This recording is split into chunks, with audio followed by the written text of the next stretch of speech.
The words stung, but they were the cut I needed, the final severing of a wound I'd been carrying too long. A week later, she tried one last time. She cornered me outside the office, eyes red, makeup smeared. Please. I was wrong about you.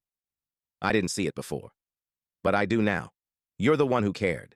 You're the one who was always there. I looked at her, really looked at her.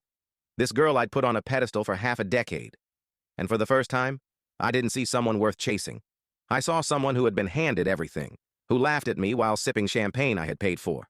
So I said, "You're right. I was always there. But not anymore." And I walked away.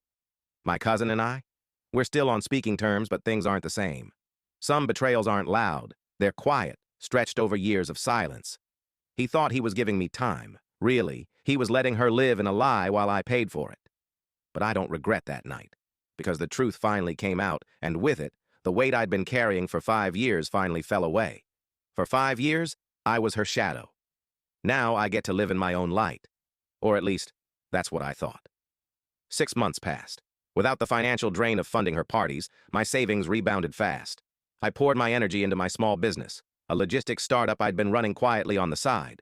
Without the constant stress of paying her bills, I finally had the freedom to scale it. Clients grew, contracts multiplied. Within months, the company hit numbers I used to only dream of. I wasn't the broke friend anymore. I was thriving, and that's when she came back. I was at a networking gala downtown, dressed in a tailored suit I'd bought with my own hard-earned money. Investors, partners, even executives from major firms were at my table. I was no longer hiding behind anyone's shadow. Then I saw her, same dazzling smile, same expensive dress, but something in her eyes had changed. She spotted me across the room, froze for a moment, then walked straight over. "Wow," she said softly, almost breathless. You look different." I gave her a polite nod. "I built something for myself." "Guess that'll do it." Her laugh was nervous. "I heard about your company. You're doing really well. I'm proud of you." I raised an eyebrow. "Funny. Last I recall, I was pathetic. A charity case, remember?" Her face flushed. "I didn't mean it. I was stupid, blind. If I'd realized it was you all along."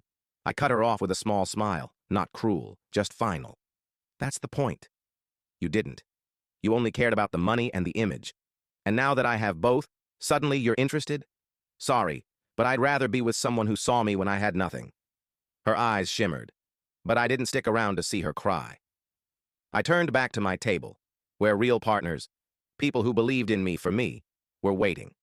That night, as I clinked glasses with people who actually respected me, I realized the real twist.